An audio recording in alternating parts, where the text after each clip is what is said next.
दोस्तों, social media में viral हो रही ये पिक्चर्स अब तक आप सभी ने देखी ही होंगी।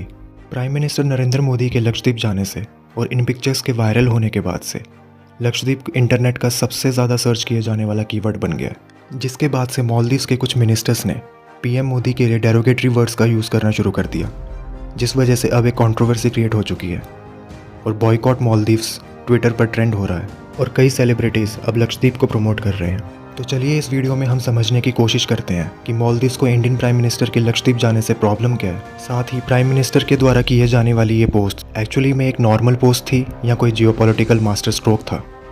और लास्टली हम समझेंगे कि लक्षद्वीप इंडिया के लिए कितनी इंपॉर्टेंस रखता है। ये है मालदीव्स, जो लक्षद्वीप से अराउंड 750 किलोमीटर के डिस्टेंस पे है।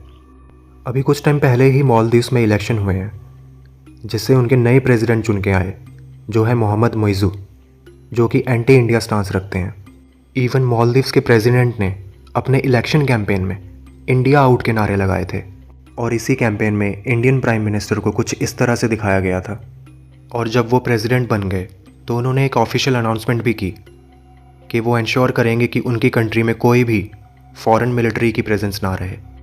और अकॉर्डिंग टू द रिपोर्ट्स उन्होंने इसी इंडिया आउट कैंपेन और फॉरेन मिलिट्री के वर्ड को यूज़ करके इलेक्शन जीता है। तो इसे समझने के लिए मैं आपको ये बता दूं कि 2009 में इंडिया ने मालदीव्स को कुछ एडवांस लाइट हेलीकॉप्टर्स और एयरक्राफ्ट गिफ्ट किए थे और इन मिलिट्री एयरक्राफ्ट्स को मेंटेन करने के लिए इंडिया ने कुछ मिलिट्री पर्सनल्स मालदीव्स में ही रखे हैं।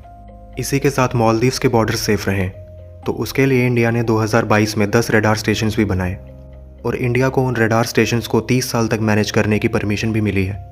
तो यही रीज़न है कि इंडिया के बस 75 मिलिट्री पर्सनल्स वहाँ हैं। तो यहाँ एक क्वेश्चन आता है कि बस 75 इंडियन मिलिट्री पर्सनल्स के होने से 5 लाख की आबादी वाले मालदीव्स को ऐसा कौन सा खतरा है कि उनके प्रेसिडेंट ने ऐसी स्टेटमेंट दी। तो इसका सिंपल आंसर है पॉलिटिक्स, क्योंकि इलेक्शंस के दौरान मालदीव्स के प्रेसिडेंट ने फॉरेन मिलिट्री पर्सनल्स को वो अपनी सॉइल से हटाएंगे, ये सब बोलकर ही वोट्स अपनी तरफ अट्रैक्ट किए थे। और जब वो इलेक्ट हो गए तो उन्होंने इंडिया को एक फॉर्मल नोटिस भी भेज दिया कि हम अपने मिलिट्री पर्सनल्स को वापस बुला लें। अब आप ये भी सोच रहे होंगे कि क्यों इंडिया मालदीव्स को इतनी हेल्प करते आया है, तो चलिए इसे समझते हैं। मालदीव्स ग्रुप ऑफ आइलैंड से बना है जो कि इंडियन ओशन में प्रेजेंट है। और जैसा कि आप सब जानते हैं कि इंडियन ओशन वर्ल्ड ट्रेड में एक इम्पॉर्टेंट रोल प्ले करता है।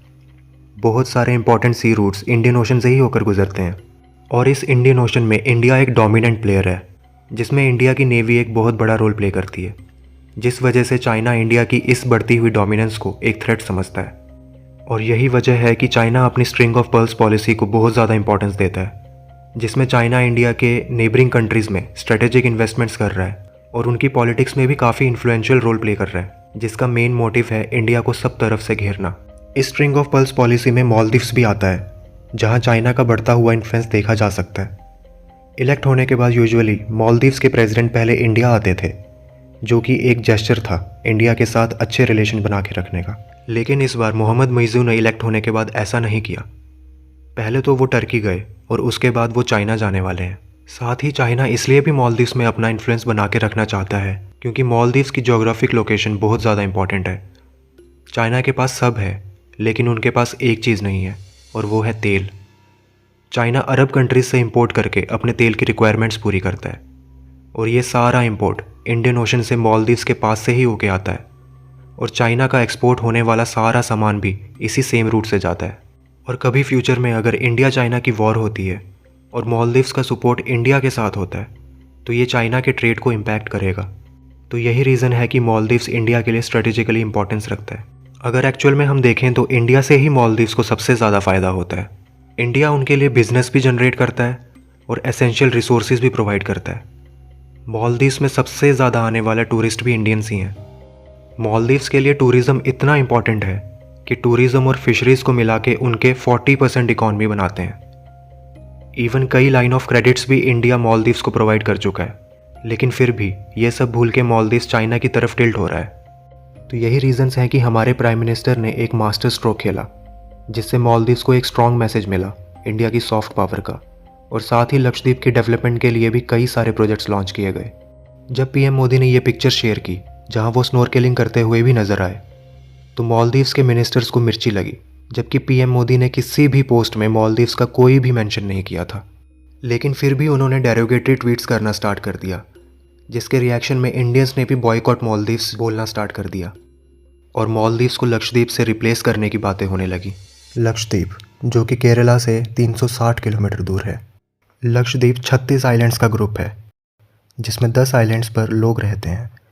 लक्षद्वीप इंडिया की सबसे छोटी यूनियन टेरिटरी है, जिसमें 97% एरिया फॉरेस्टेड एरिया है और उसमें 90% से ज़्यादा ट्राइबल लोग रहते हैं।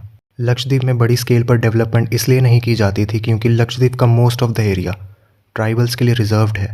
लेकिन आज इंडिया लक्षद्वीप में 1156 करोड़ की इन्वेस्टमेंट कर रहा है। अभी रिसेंटली ही टाटा ग्रुप ने लक्षद्वीप में ताज होटल बनाने की बात की है और इजराइल ने भी जल्द ही लक्षद्वीप में डीसैलिनेशन प्रोग्राम स्टार्ट करने की बात की है, जिससे लक्षद्वीप में क्लीन ड्रिंकिंग वाटर की कमी नहीं होगी।